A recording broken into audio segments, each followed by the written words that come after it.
할렐루야, 반갑습니다. 한 주간도 하나님의 은혜로 우리 인도하신 하나님께 감사 찬양을 올려드립니다. 오늘 말씀 여러분들 다 아시는 말씀입니다. 우리 주일학교부터 보리떡 5개, 물고기 2마리, 오병이어 말씀인데요. 오늘 이 말씀을 가지고 여러분 은혜 받으시기를 바랍니다.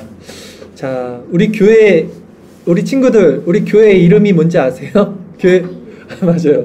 나비교회잖아요, 우리가. 여러분 혹시 나비교회 그 뜻이 5가지가 있는데요. 여러분 한번 기억해 봤으면 좋겠습니다. 가장 중요한 것 첫 번째는 뭐냐면요. 자기 부정과 부활신앙입니다. 나는 비, 아닐 비, 없을 비 해서 나는 없다. 자기 부정이라는 뜻이 있었고요. 부활신앙, 나비가 애벌레에서 나비가 되듯이 우리도 이 땅 가운데서는 이런 죄 가운데 살아가는 자들이지만 하나님 나라에서 새 생명으로 다시 부활한다. 그렇죠? 그래서 자기 부정과 부활신앙, 이것이 나비교회의 가장 큰 핵심 의미죠. 예수님께서 전하신 복음의 핵심 사항이고요. 나머지 3가지 내용이 있었어요. 나비가 히브리어로는요, 뭔지 아시죠? 선지자입니다. 그래서 우리 교회는 선지자적 말씀이 선포되는 교회다. 그래서 나비라는 의미가 있고요. 4번째는요, 네이비게이션에서 네이비가 영어로는 N-A-V-I, 이 나비랑 똑같아요. 저희가 쓰는 나비랑 네이비게이션에서 네비랑. 그래서 네이비게이션은 지도잖아요. 하나님의 말씀이 우리의 삶의 올바른 지정표, 약속의 말씀이고 지도다. 그래서 네이비게이션이라는 뜻이 있고요. 마지막 5번째 의미 아시는 분 계세요? 나비 효과라는 뜻이 있습니다. 나비 효과. 자, 나비 효과는 뭐냐면요. 미국의 기상학자가 컴퓨터로 기상을 모의 실험을 했어요. 그러다가 이 초기 조건값의 미세한 차이가 나중에는 엄청나게 증폭돼서 판이한 결과가 나타나는 것을 발견하고 그 연구 결과를 발표하면서 그것이 세상에 널리 알려지게 된 것이 나비 효과라는 뜻인데, 그래서 여러분 아시다시피 지구 저편에서의 나비의 날개짓이 반대편에서는 큰 태풍과 허리케인을 만들 수 있다는 이론이 나비 효과잖아요.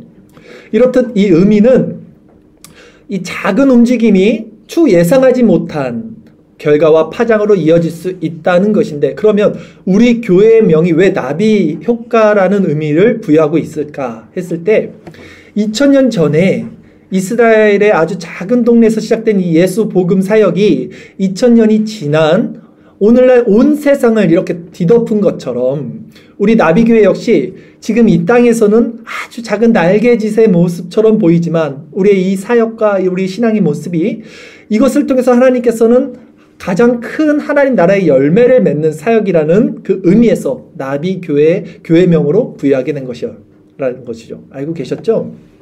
그러므로 오늘은 우리의 이 작은 믿음의 순종이, 이 작은 날개짓이 세상 가운데 어떻게 큰 나비 효과를 일으킬 수 있는지, 너희가 먹을 것을 주라, 너희가 먹을 것을 주라 라는 제목으로 말씀을 전하도록 하겠습니다.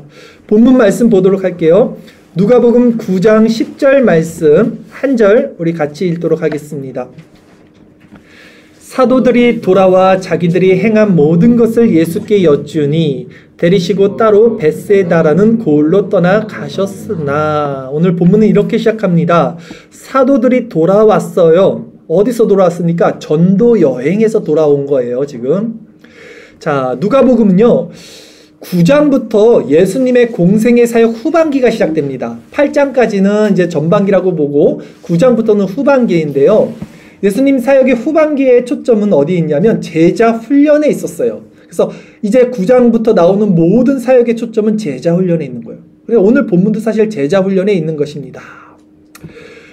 제자들을 둘씩 짝지어서 전도 여행을 보냈습니다. 우리 지난주에 살펴봤어요. 그리고 그 전도 여행을 마치고 돌아온 제자들에게 이제 제자들이 보고한 거예요. 우리가 이런 일을 행했습니다. 이것이 오늘 본문의 시작점이 되는 것이죠. 그런데 우리가 읽었던 9장 10절에 어떤 내용이 있습니까? 이 행한 모든 것을 예수께 여쭈니 데리시고 어디로 가셨다 그랬어요? 벳세다라는 고을로 떠나가셨어요. 왜 예수님이 갑자기 갈릴리 쪽에서 동쪽에 있는 그 이방 땅이죠. 동쪽에 있는 벳세다로 다시 옮겼을까 했을 때 우리 지난 시간 말씀 생각나십니까? 헤롯 우리 이야기했던 거 기억나세요? 헤롯 안디바가 통치했던 때가 그 지역이 어디였죠? 갈릴리 지역이었죠. 헤롯 안디바가 예수님의 소문을 듣고 이제 예수님을 주시했어요. 요놈 봐라. 요거 이제 경계 대상이다. 이거 세례 요한이 다시 태어난 거 아니야? 이러면서 이제 주목했단 말이죠. 그러니까 세례 요한 때문에 이제 예수님에 대해서 헤롯 안디바가 예수님 이제 죽이려고 시작했던 시기였기 때문에 피하신 거예요. 왜냐면 아직 예수님의 때는 아니잖아요. 그래서 지금 나오는 벳세다는 어디냐면 누가 통치하는 땅이냐면 여기는 그 동생이었던 헤롯 빌립이 통치하는 데예요. 빌립은 예수님과 상관이 없어요. 예수님 누군지 관심이 없는 사람이에요. 그래서 그리로 간 거예요. 벳세다로. 그래서 왜 갔습니까? 제자들을 거기서 계속 훈련시키는 거예요. 예, 후반기 사역은 제자 훈련에 있다는 것입니다. 자, 그런데 거기 누가 따라왔어요? 오늘 보면 이제 나오죠. 11절부터 나오는데 무리들이 따라오는 거예요. 거기까지도 계속해서 무리들이 따라옵니다. 예수님은 무리들을 항상 불쌍히 여기십니다. 그리고 그 무리들에게 말씀을 전하십니다. 하나님 나라를 이야기를 하셔요. 그리고 나서 또 병 고칠 자를 고치십니다. 즉 표적을 보이시는 거죠. 그리고 오늘 본문의 핵심인 오병이어를 통해서 먹이시는 사건이 오늘 본문 내용이에요. 자, 누가복음 9장 11절부터 17절까지 본문 마지막까지 한번 쭉 다시 한번 빠르게 한번 읽어보도록 할까요? 자, 같이 읽겠습니다. 무리가 알고 따라왔거늘 예수께서 그들을 영접하사 하나님 나라의 일을 이야기하시며 병 고칠 자들은 고치시더라. 날이 저물어 가매 12사도가 나와 여짜오되 무리를 보내어 두루 마을과 촌으로 가서 유하며 먹을 것을 얻게 하소서. 우리가 있는 여기는 등빌. 예수께서 이르시되 너희가 먹을 것을 주라 하시니 여짜오되 우리에게 떡 5개와 물고기 2마리밖에 없으니 이 모든 사람을 위하여 먹을 것을 사지 아니하고서는 할 수 없사옵나이다 하니 이는 남자가 한 5,000명 되밀어라. 제자들에게 이르시되 때를 지어 한 50명씩 앉히라 하시니 제자들이 이렇게 하여 다 앉힌 후 예수께서 떡 5개와 물고기 2마리를 가지사 하늘을 우러 축사하시고 떼어 제자들에게 주어 무리에게 나누어 주게 하시니 먹고 다 배불렀더라. 그 남은 조각을 12바구니에 거두니라. 오늘 본문이 이렇게 마무리가 되죠. 자, 먼저 우리는요 오늘 본문을 통해서 제자와 무리들이 어떻게 나눠지는지를 한번 살펴보도록 하겠습니다. 제자와 무리들이 어떻게 나눠지는지. 많은 설교를 통해서 우리는 오병이어를 이제 말씀을 들었을 텐데 예수님께서 무리들에게 행하신 이 기적 사건에 초점을 맞추는 설교를 많이 들었습니다. 네, 오병이어를 통해서. 그러나 사실 오병이어의 1차적 목적은 어디 있어요? 여러분 아시겠지만 지금 제자 훈련에 있었어요. 오병이어를 행하신 것이 무리들을 위한 것이 아니라 1차적으로는 제자들에게 있었다는 거예요. 본문과 같은 내용을 기록한 사복음서 중에 요한복음에 보면 이러한 사실을 분명히 알 수 있는데요. 주의 설교 말씀 구절 한번 볼까요? 요한복음 6장 5절에서 6절까지 말씀 우리 같이 읽겠습니다. 예수께서 눈을 들어 큰 무리가 자기에게로 오는 것을 보시고 빌립에게 이르시되 우리가 어디서 떡을 사서 이 사람들을 먹이겠느냐 하시니 이렇게 말씀하시면 친히 어떻게 하실지를 아시고 빌립을 시험하고자 하심이라. 아멘. 같은 내용인데요. 지금 예수님께서 누구를 시험한다 그랬어요? 빌립. 그러니까 예수님 제자예요. 헤롯 빌립 아닙니다. 예수님의 제자를 시험하려고 하는데 이 시험은요. 영어 성경에서 보면 템테이션이 아니고 테스트입니다. 훈련이에요. 제자 훈련을 위해서 오병이어 사역을 하신 것입니다. 네. 그게 아니면요. 이 예수님이 지금 무리들을 양육할 생각이었으면 이 무리들을 계속 끌고 갔어야 돼요. 그런데 예수님은 이 사건 이후에 어떤 일을 벌이시냐면 도망갑니다. 이 무리들을 피해서 산으로 도망가요. 아니 이 무리들을 키우려면 데리고 가야 되는데 버리고 간다고요. 예수님의 초점은 어디 있다고요? 제자 훈련. 이 12명을 양육하는 데 있었다는 거예요. 다시 한번 주의설교 말씀 구절 볼까요? 요한복음 6장 14절 15절 2절 말씀 읽도록 하겠습니다. 그 사람들이 예수께서 행하신 이 표적을 보고 말하되 이는 참으로 세상에 오실 그 선지자라 하더라. 그러므로 예수께서 그들이 와서 자기를 억지로 붙들어 임금으로 삼으려는 줄 아시고 다시 혼자 산으로 떠나가시니라. 아멘. 예수님은 무리들을 긍휼히 여기십니다. 그래서 그들에게 하나님 나라의 복음을 전하시고 표적으로 기적을 베푸시고 오병이어로 그들의 줄인 배를 채우셨어요. 그러나 그럼에도 불구하고 예수님은 그들을 피해서 산으로 가십니다. 예, 예수님의 목적은 제자 훈련이 1차적으로 있었다는 거예요. 예, 우리는 이것을 통해서 알 수 있다는 것이죠. 그러므로 저는요, 교회가 시작되는 시점에는 항상 무리를 양산하는 것이 아니라 제자를 세우는 일이 가장 성경적으로 우선시돼야 한다고 생각을 합니다. 교회를 처음 개척하고 교회가 시작되는 시점에는요, 무리들이 와서는 안 돼요. 제자들이 세워져야 돼요. 예. 예수님 역시 이렇게 말씀하셔요. 두세 사람이 내 이름으로 모인 곳에 내가 함께 그들과 있겠다라고 말씀하셨어요. 또 오늘 본문을 통해서도 예수님은 무리를 양성하는 것이 아니라 한 명의 제자, 그 12명의 제자를 세우시고 사역하셨음을 알 수 있기 때문에 교회의 정체성은 제자 훈련에 있다라고 저는 분명히 말씀을 드릴 수 있습니다. 그리고 또한 제가 이렇게 교회 정체성을 제자 훈련에 두는 이 초점을 제자를 세우는 것에 초점을 두는 이유는요, 분명해요. 왜냐하면 저는 한 명의 제자가 바로 세워질 때 이 한 명의 제자가요 1000명의 무리들보다 더 강력한 힘을 발휘할 수 있다는 확신을 갖고 있어요. 정말입니다. 한 명의 온전한 제자가 세워지면요, 이 제자는요 정말 1000명의 무리들과는 비교할 수 없을 만큼 파워를 갖고 있어요. 그렇기 때문에 제자 훈련이 교회 시작하는 시점에서는 너무 중요한 거예요. 네. 그렇다면 우리도 예수님의 제자죠. 우리도. 예. 그럼 오늘 본문을 통해서 우리가 받아야 하는 교훈은 무엇이냐는 거예요. 오늘 본문을 통해서 제자인 우리가 받아야 하는 교훈은 무엇인가 했을 때 오늘 본문 13절을 보면요, 여러분, 예수님은 제자들에게 지금 뭐라고 어떻게 말씀을 하십니까? 예수께서 이르시되 너희가 먹을 것을 주라라고 말해요. 너희가 먹을 것을 주라라고 제자들에게 지금 말씀하시는 거예요. 근데 제자들이 가진 것은 뭐예요? 오병이어밖에 없어요.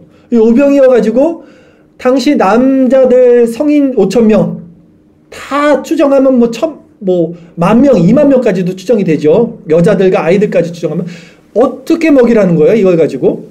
예수님이 이 말씀을 통해서 그러면 제자들에게 지금 무엇을 가르치려고 하는 것일까라는 거예요. 예수님의 사역의 1차 목적이 제자 훈련이었다면 지금 너희들이 먹을 것을 주라 이 말씀을 가지고 지금 제자들에게 무슨 훈련을 하고 있냐는 거예요. 여러분, 하나님은요 우리가 가진 것으로 일하지 않아요. 기억하셔야 돼요. 아, 내가 여기 헌금을 이만큼 내서 내가 교회를 이끌어 가야지. 절대 아니에요. 하나님은 절대로 우리가 가진 것으로 일하지 않아요. 하나님은 우리가 가진 것으로 일할 필요가 없으시죠. 그쵸? 그러나 하나님은요, 우리가 가진 것을 통해서 일하십니다. 반드시.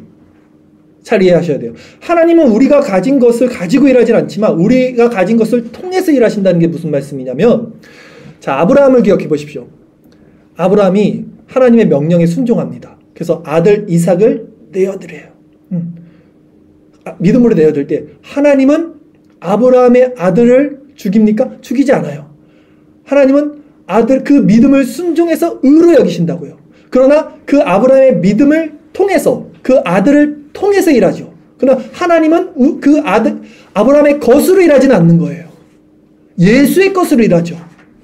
그러나 아브라함의 것을 통해서 그 아들을 통해서 일하신다고요. 하나님은 여러분의 것을 가지고 일하지 않아요. 여러분의 것을 가지고 일할 필요가 없어요. 하나님은. 그러나 반드시 하나님은 여러분의 것을 통해서 일하신다고요. 이해하시죠? 예수님은요 지금 제자들에게 이것을 말씀하는 거예요. 너희가 먹을 것을 주라. 아니, 우리가 가진 게 뭔데요? 오병이어인데요. 그것을 가지고 그것을 통해서 일하게 하는 거예요. 나는 너희가 가진 것으로 일하지 않아. 오병이어로 가지고 일하지 않아. 그러나 너희가 가진 것을 통해서 일할 것이라는 것을 예수님이 말씀하시는 거예요. 하나님은 오늘도 제자들인 여러분과 우리들에게 똑같은 원리에서 동일하게 말씀하신다고요, 여러분. 그러면 하나님은 우리가 가진 것을 통해서 일하시는 이유가 뭘까요? 우리가 가진 것을 통해서 일하시는 이유는 뭐냐면 그것을 통해서 우리의 믿음의 성장이 이루어집니다. 아브라함의 결단을 통해서 하나님은 그 믿음을 의로 여겨주시는 거예요. 그 복음 온전히 아브라함에게 전가되는 거예요.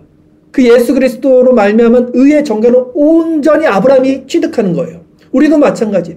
우리가 내 것을 하나님께 드린다고 생각하지만 하나님은 우리의 것을 가지고 일하지 않아요. 내 것이라고 생각하는 그것도 하나님의 것이죠. 사실은 그것을 인정하는 마음을 통해서 온전한 의와 희락과 화평을 우리에게 누리게 해주시기 위해서 하나님은 우리의 것을 통해서 일하신다는 거예요, 여러분.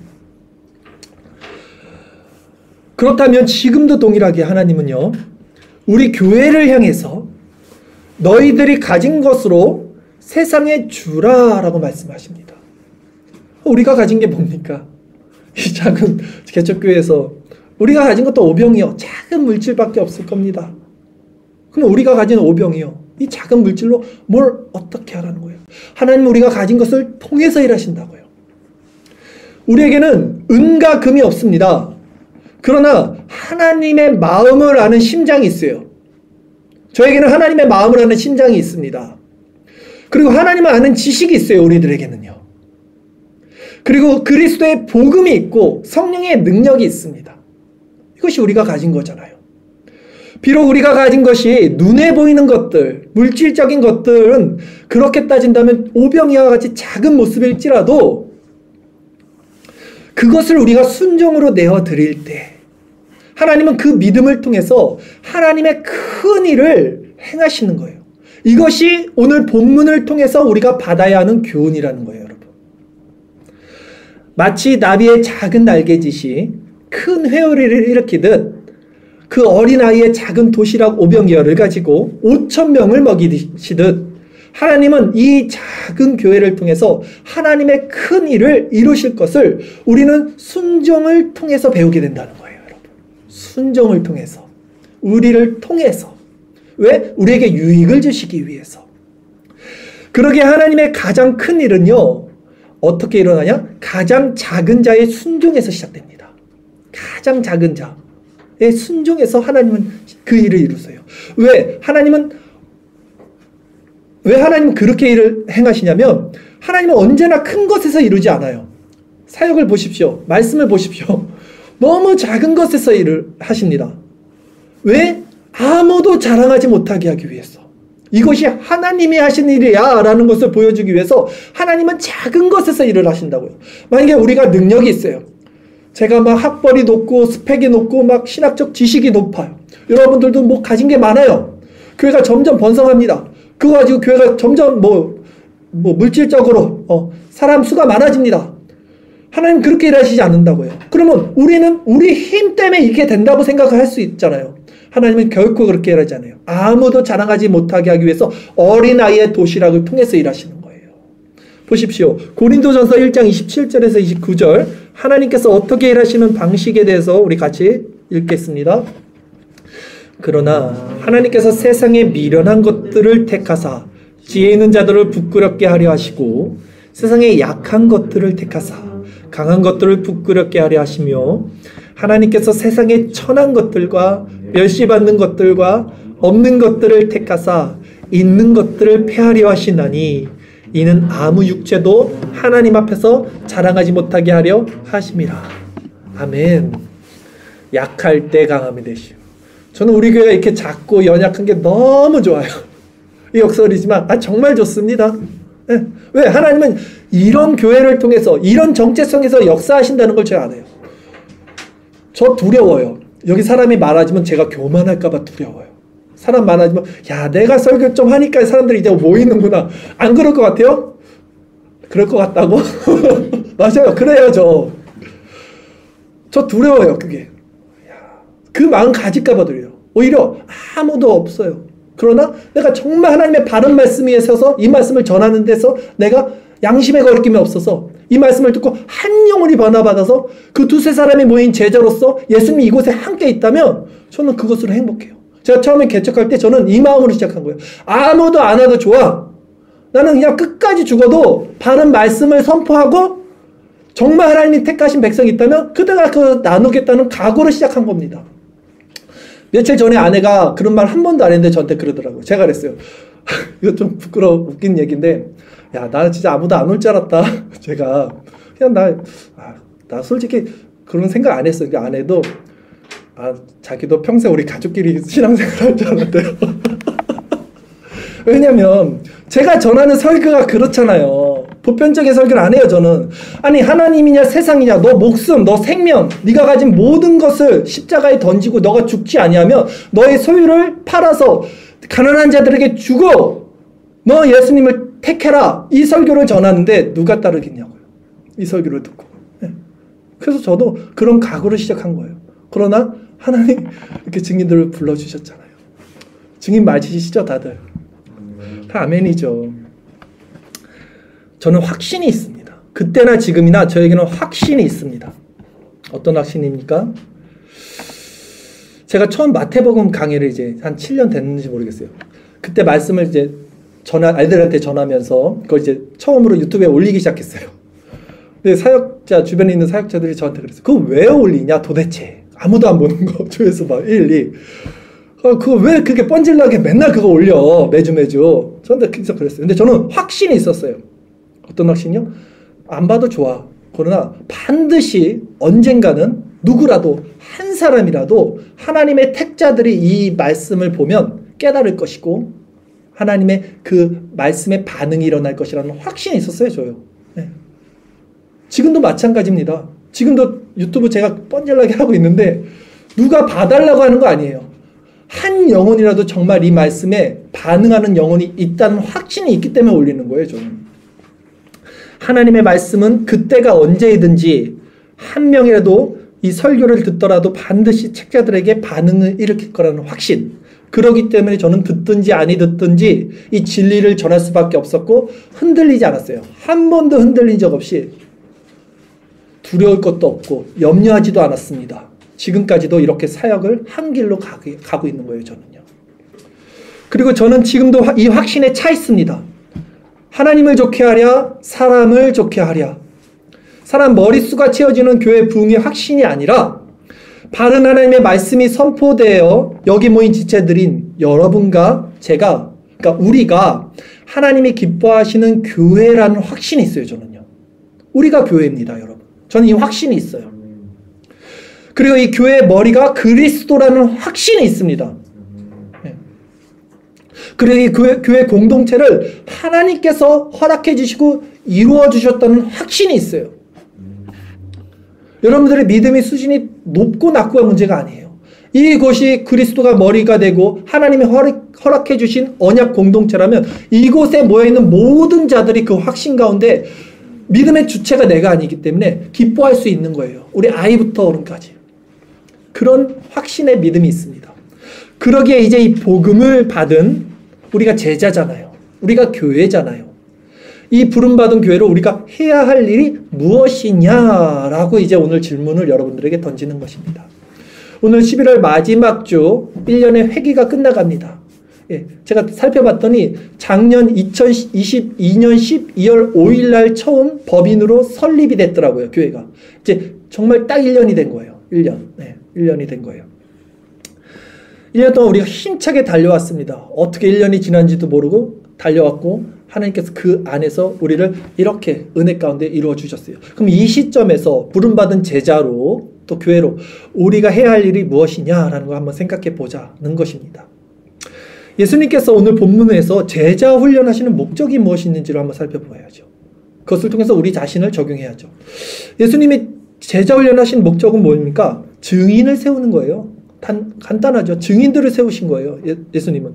그러니까 제자 12명을 너만 잘 믿고 너만 구원받으라고 그렇게 엘리트주의를 만들기 위해서 지금 이렇게 가르치는 게 아니잖아요. 성령으로 충만하게 돼서 이 모든 가르치신 것들을 성령이 깨닫게 하셔서 땅끝까지 이르러서 내 증인이 되라고 지금 이 훈련을 하고 계시는 거잖아요. 그렇다면 동일하게 예수님의 제자인 우리가, 교회인 우리가 무엇을 순종해야 되겠냐는 거예요. 오늘 말씀을 통해서 이제 하나님 앞에.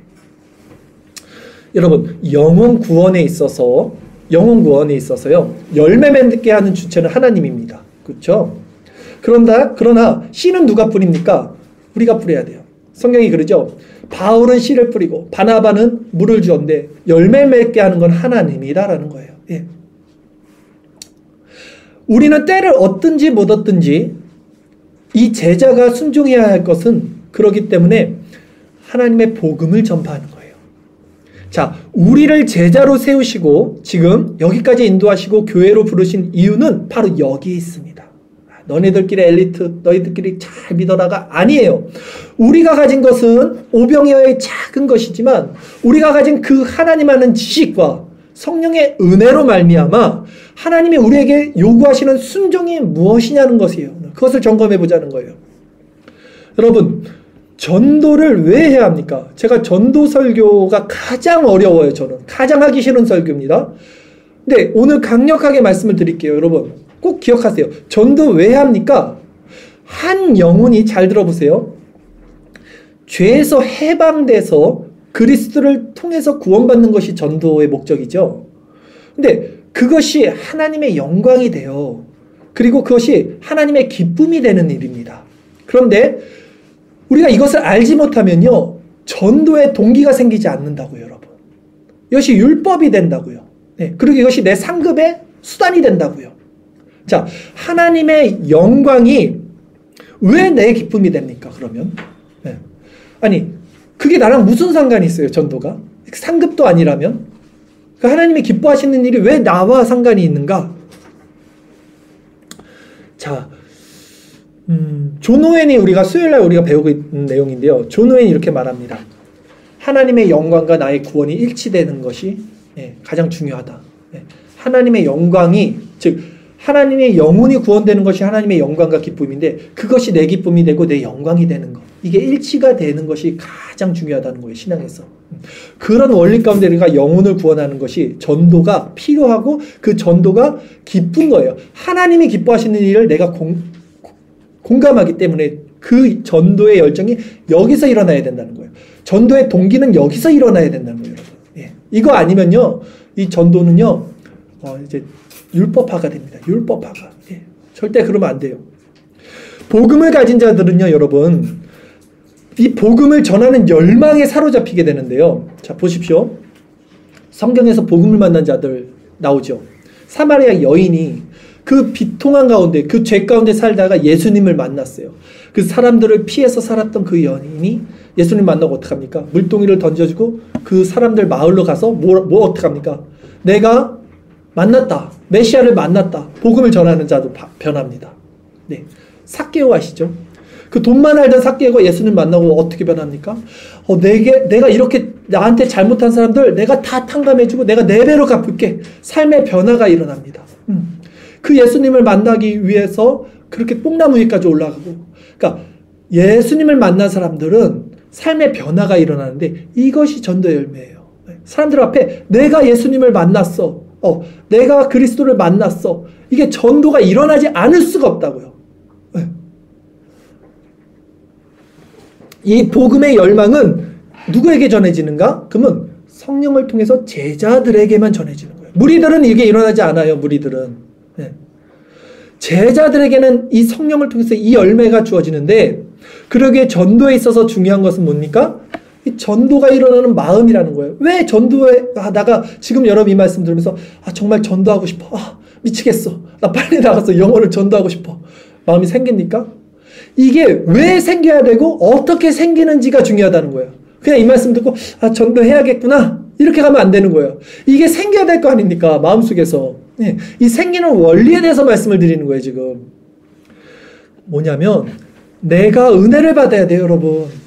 내가 어디에서 구원받은 자인지를, 정말 이 죄에서 내가 해방된 이 자인지를, 이 은혜를 내가 깨닫고 그 사마리아 여인처럼, 삭개오처럼 이것이 실제적으로 내 안에서 일어날 때 이 전도가 일어난다고요.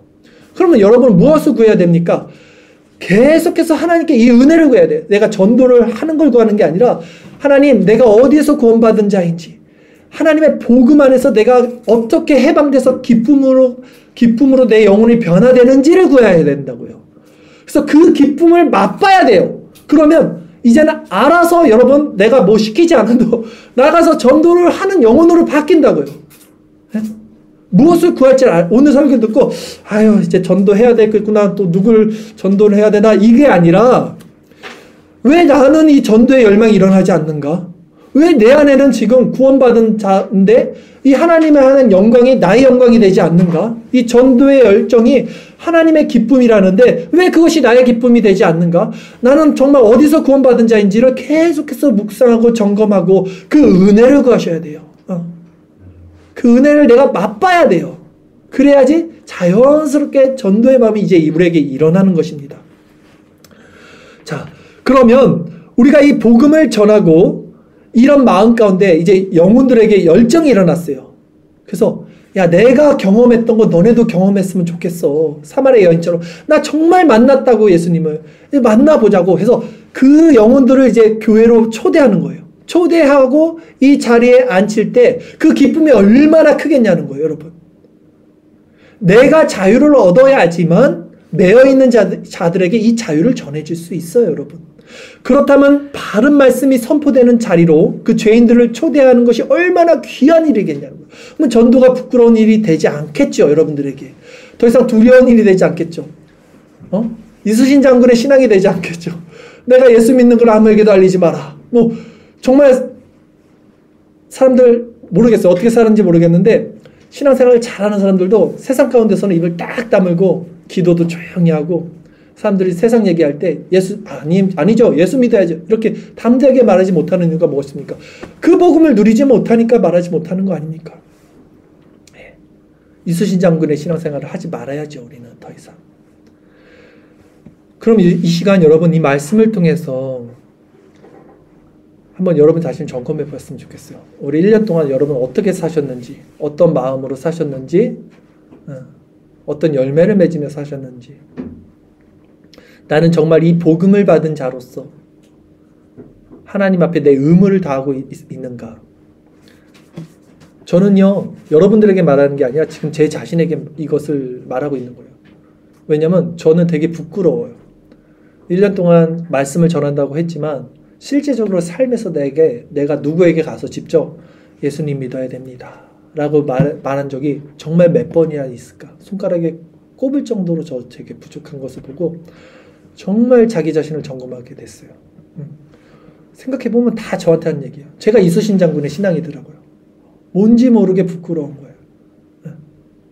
이게 거북한 거야. 이 사람들이 이거를 피하면 어떡하지? 스스로 합리화시키는 거야. 지금은 때가 아닌 거야.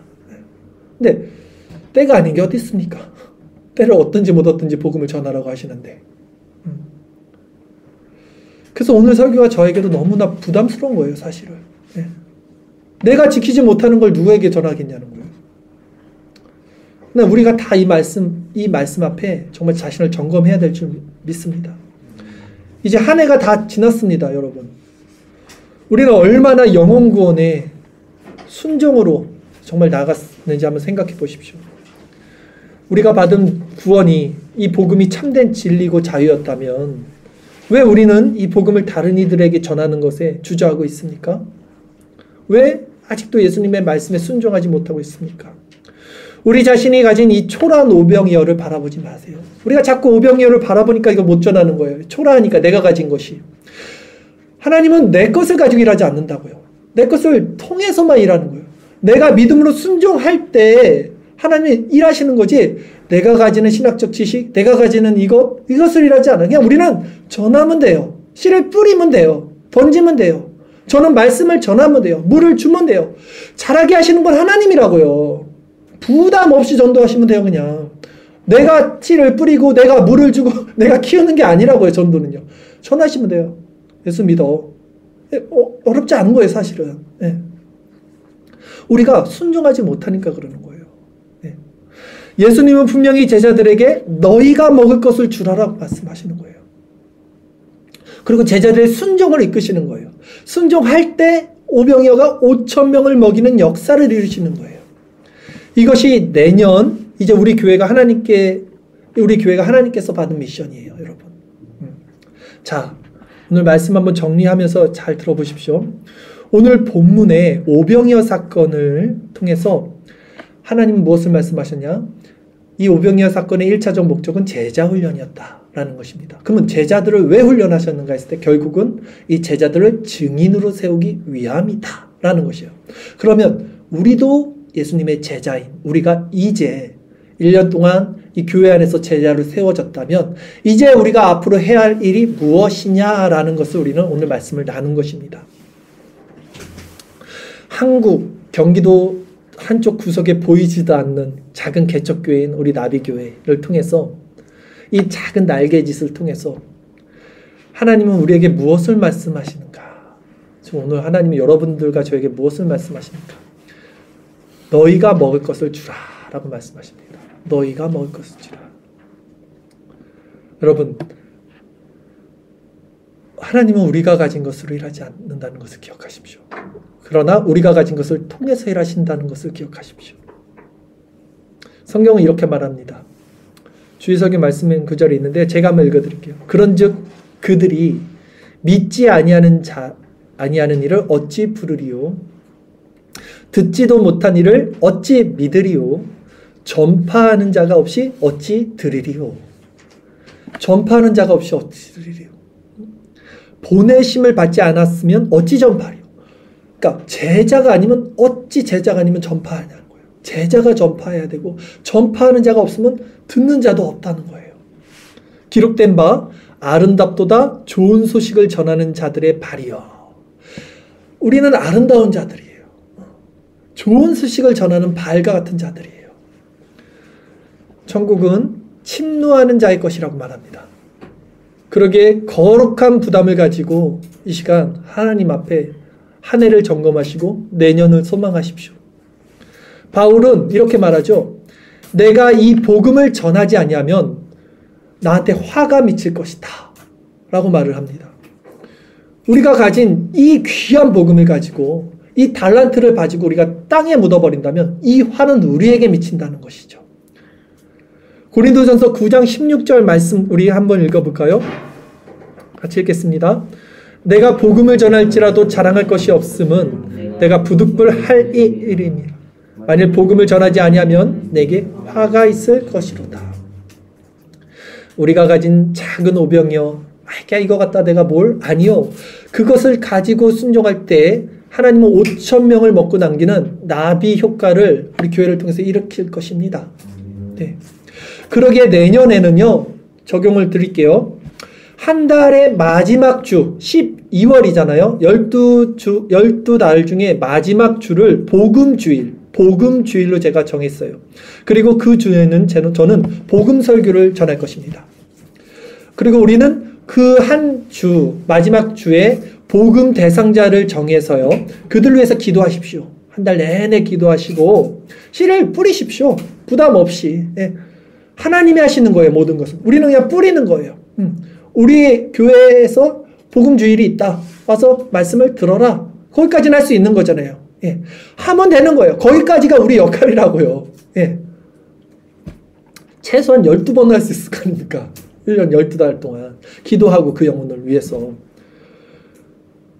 주변에 아직 예수님을 모르는 분들 얼마나 많습니까? 복음 앞에 서지 못한 분들 교회 안에 다니지만 얼마나 많습니까? 이렇게 보십시오. 죄 가운데 정말 고통받는 자들, 근데 자기 문제를 몰라요. 그냥 초청할 수 있잖아요. 가볍게 교회 와서 복음 전도 주일이라 한번 와라. 본문의 오병이어를 통해서 5,000명을 먹이시고요. 12바구니가 남았다고 했죠. 그래서 제가 여기서 착안을 했어요. 1년이 12달이고 왜 12바구니가 남았을까라고 고민을 했어요. 자, 보세요. 복음을 전했는데 다 먹이시면 좋은데 아직도 남겨진 양이 있어요. 12개의 양이 남겼어요. 이것도 먹였으면 참 좋았는데 이거 우리가 먹이자는 거예요. 알레고리적 해석이라 죄송하지만 적용적인 측면에서는 하나님의 말씀은 버릴 게 없어요. 하나님의 그 큰 말씀, 정말 귀한 복음인데 그게 남겨지면 되겠습니까? 그게 왜 12바구니가 왜 남겨지겠냐고 여러분. 남기면 안 돼요. 그게 생선이 아니에요. 하늘에서 내려온 하나님이 역사하신 거잖아요. 그걸 버릴 수 있겠냐는 거예요. 버리면 안 되잖아요. 그 12바구니를 왜 남겨두셨겠냐는 거예요. 우리가 전해야죠. 우리가 먹여야죠. 다른 이들에게. 한 달에 12달이고 마지막 주를 우리는 그 사역을 해서 하나님의 영광을 보기를 소망합니다. 이 시간에 여러분, 우리 한번 같이 말씀을 통해서 이제 기도할 텐데, 한 해를 돌아봅시다. 하나님 우리를 인도하시고 제자로 삼아주시고 교회로 불러주신 것이 왜일까? 이때가 아니겠습니까? 이제 너희가 가진 것을 가지고 그것으로 나눠주라. 그것을 주라. 라고 말씀하시는 오늘 이 예수님의 말씀을 통해서 나는 아직 부족해요. 나는 아직 믿음이 약해요. 나는 아직 가진 것이 오병이어밖에 없어요. 라고 하지 마시고 하나님은 우리 것을 가지고 일하지 않는다고요. 다만 우리 것을 통해서 일하시기를 원합니다. 왜? 그 기쁨을 하나님의 영광에 참여하는 자로 우리를 같이 만들어주시기 위해서라는 것이죠. 그래서 이곳에 정말 한 영혼이라도 구원받는 자가 있다면 그 영혼을 통해서 그것이 우리의 상급이 될 것이고 그것으로 말미암아 이곳에 하나님의 나라가 이루어질 것을 우리가 기대하고 소망하는 저와 여러분들이 되고 또 그것을 각오하고 결단하는 이 시간이 됐으면 좋겠습니다. 기도드리겠습니다.